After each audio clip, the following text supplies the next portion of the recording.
Assalamualaikum warahmatullahi wabarakatuh. Nama saya Diki Kurnia Ramadan.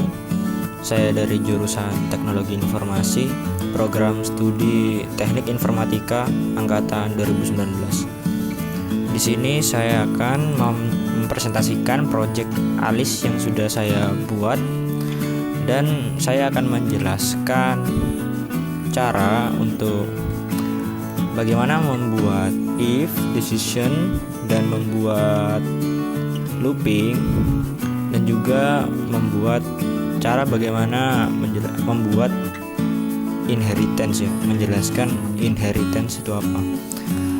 Di sini saya akan memperlihatkan animasi saya dulu.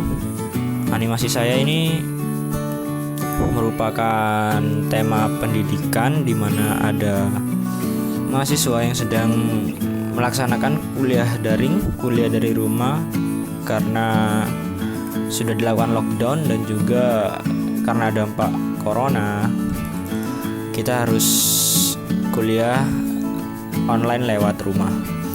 Di sini saya menggunakan decision if. Jadi pilihannya ketika saya pilih satu, nah si anak ini bangun sendiri di sini, maksudnya dia tidak dibangunkan oleh siapapun. Kalau yang dua, kita pilih yang dua, maka nanti akan ada ibunya datang untuk membangunkan anaknya karena hari sudah mulai pagi, dan si anak juga harus melaksanakan kuliah pagi. Jadi tentunya harus absensi, dan juga jika ada tugas juga harus mengerjakan. Kita jalankan dulu. Untuk yang rute pertama yaitu 1, bangun sendiri. Nah ini langsung bangun sendiri. Di situ ada teks. Nah, oh iya, aku ada kuliah pagi hari ini katanya.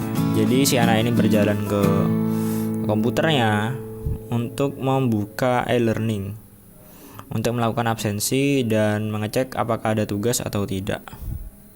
Di sini si anak ini menjelaskan bahwa adanya kuliah online disebabkan oleh adanya virus corona yang sudah menyebar ke Indonesia.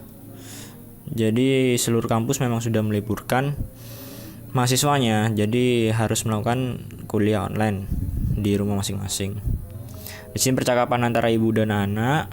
Nah, ibunya dia bilang kalau sarapannya sudah siap. Nah, kalau kuliahnya sudah selesai, jangan lupa makan. Dia bilang anaknya siap katanya. Ibunya kembali. Nah, di sini ada teks makan dulu katanya. Katanya si anak ini gak ada tugas, jadi hanya melakukan absensi saja. Nah, itu untuk yang rute pertama. Kita coba lagi. Untuk sekarang yang rute kedua yaitu dibangunkan ibunya. Kita coba isi 2. Tidur lagi. Nah, di situ ibunya datang untuk membangunkan anaknya.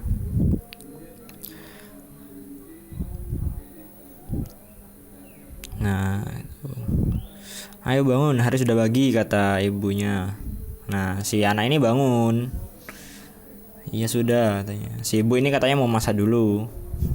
Jadi dia kembali ke tempat semula. Nah, ibunya berjalan. Nah, sudah sampai. Nah, untuk rute kedua hanya sampai situ saja. Kita kembali ke anak ini, tetap berjalan ke komputer untuk melakukan absensi dan juga mengecek apakah ada tugas atau tidak. Dan juga menjelaskan secara singkat kenapa harus ada kuliah online.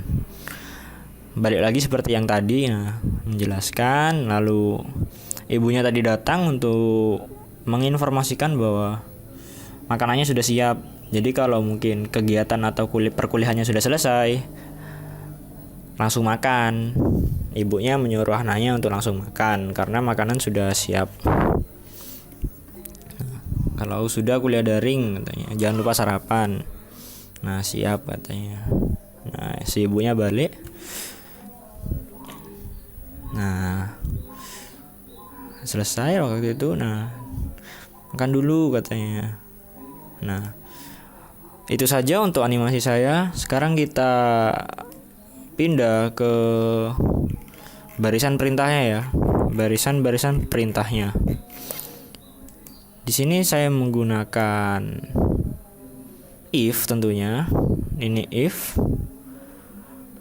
yaitu decision. Nah, di sini saya menggunakan function. Function di sini adalah get integer from user. Jadi kita disuruh menginputkan data oleh user. Nah, data tersebut bisa 1 atau 2. Nah, ketika si user mengisi 1, jadi bernilai true, maka baris ini yang dilaksanakan. Biped wake up. Biped wake up ini merupakan salah satu dari inheritance, salah satu prosedur yang saya buat khusus untuk kelas biped ya, kelas biped.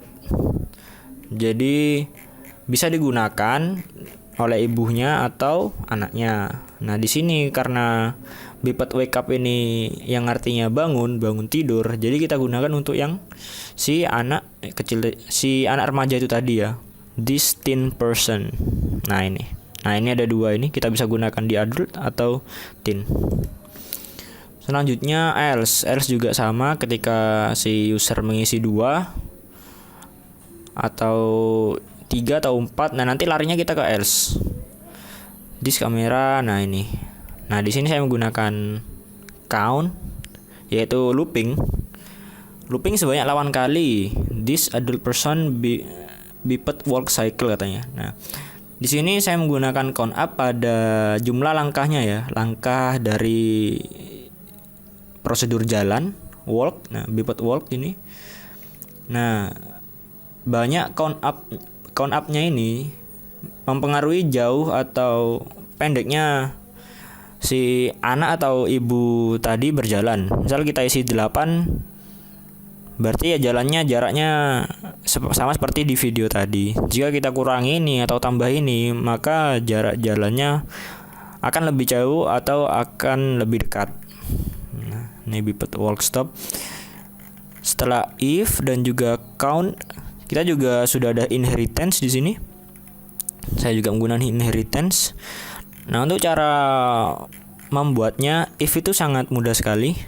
Kita bisa coba di sini. Nah, ini kan ada if. Kita drag ke sini. Nah, pilih kondisinya true or false. Kita isi true saja. Kita pilih true. Nah, drop statement here katanya. Nah, drop statement here itu maksudnya masukkan perintah. Jika nilainya true, maka program yang dijalankan adalah ini. Jika true, maka perintahnya akan jalan di sini. Tapi ketika false, yaitu kondisinya salah, false, maka akan jalan di else. Drop statement here. Nah, di sini. Ini jika false. Nah, if ini juga bisa menggunakan function. Misal kita menggunakan seperti yang tadi, function integer from user, jadi mengisi data oleh user. Jadi kita tinggal drop saja. Drop. Nah, get integer from user. Di situ sudah ada kotak-kotaknya. Karena ini integer from user, karena tipe datanya integer, kita harus mengubah settingan if-nya dulu. Kita menggunakan relational pakai whole number, pakai angka saja ya. Jadi pilihannya angka. Kita pilih sama dengan misal 1. Nah, 1. Kita tinggal drag aja tadi. Nah, bisa di drag, taruh sini. Isi teksnya misal isi 1 atau 2. Nah, sudah jadi. If jika data yang diisi oleh user itu bernilai 1, maka kondisi true yang akan dijalankan.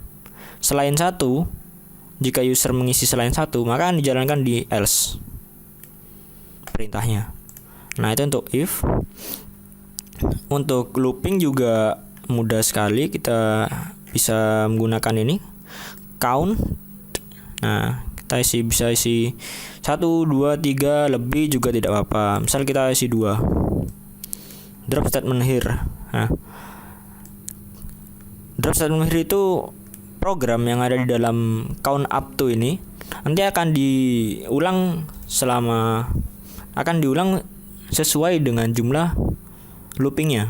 Karena di sini 2, berarti nanti program yang akan diulang di dalam ini akan mengulang sebanyak 2 kali. Nah, jadi ini untuk looping. Looping juga bisa menggunakan data dari user. Misal kita drag ini, sama dengan menggunakan tipe data integer. Kita isi infonya, isi angka misal berapa kali diulang. Nah, nanti kita akan mengisi data di sini. Nah, data tersebut misal kita isi 3, maka nanti program yang dijalankan akan mengulang sebanyak 3 kali sesuai dengan apa yang diinputkan oleh user. Itu untuk pembuatan if dan loop ya. Sisanya inheritance. Saya di sini menggunakan inheritance itu untuk bangun tidur, untuk jalan, untuk jalan saya menggunakan tiga prosedur ya. Mulai sama cycle perulangannya, banyak langkahnya, dan stop. Stop itu kembali ke awal ya, posisi awal berdiri. Dan saya juga menggunakan wake up tadi untuk bangun tidur. Nah, di sini saya akan mencoba membuat prosedur baru, yaitu membuat prosedur baru di kelas Biped ya. Kita bisa langsung klik di sini juga bisa. Biped, kita buka foldernya bisa, kita langsung add juga bisa. Coba kita langsung add Biped prosedur. Nah, ini muncul. Saya namai Biped Sit. Tadi kan kita ada prosedur untuk duduk di komputer ya kan, anak remaja tadi. Nah, ini sudah di dalam Biped Sit ya, di dalam prosedur Biped Sit. Nah, kita akan isi perintah di sini. Misal kita akan isi tadi duduk ya. Kita cari perintah duduk mana? Perintah duduk. Nah, ini perintah duduk. Kita bisa copy, kemudian paste di sini. Nah, ini kan merah. Di sini dia dijelaskan distinct person. Kita tidak usah menggunakan distinct person lagi karena ini sudah merupakan kelas Biped ya. Jadi langsung diklik this. Nah, ini kita ubah this semua. This kenapa? Karena memang sudah mengarah pada kelas Biped ya. Nah, kemudian kita save. Kemudian kita bisa gunakan di sini. Misal ini tadi kan duduk ya, kita hapus aja. Kita hapus, kita ganti ke prosedur yang tadi sudah dibuat. Nah, prosedurnya tidak akan muncul jika kelas yang akan digunakan itu bukan Biped. Jadi kelas Biped saja yang bisa menggunakan prosedur tadi. Kita klik distinct person. Nah, ini muncul Biped Sit. Semuanya prosedur yang sudah ada di Biped akan muncul di sini. Dan ini this-nya langsung otomatis. Ketika kita klik teen person, maka this-nya akan mengarah ke teen person. Jika kita mengarahkan ke this adult person yang ibu tadi yang duduk. Jadi tinggal milih tadi di mana ya? Oh, di sini. Kita taruh di sini. Biped Sit. Nah, ini sama saja seperti yang tadi. Nah, sama seperti perintah yang ini, cuma kita bungkus dalam kita bisa namakan variabel ya, variabel Biped Sit. Nah, ketika kita panggil prosedurnya Biped Sit, nah maka yang jalan akan ini yang akan jalan, perintahnya itu ini. Jadi itu kegunaan inheritance, dan juga prosedur ini hanya bisa digunakan oleh kelas yang kelasnya Biped. Objek yang lain atau kelas lain tidak bisa menggunakannya. Nah, mungkin itu saja dari saya. Kurang lebihnya mohon maaf kalau mungkin kurang jelas. Assalamualaikum warahmatullahi wabarakatuh.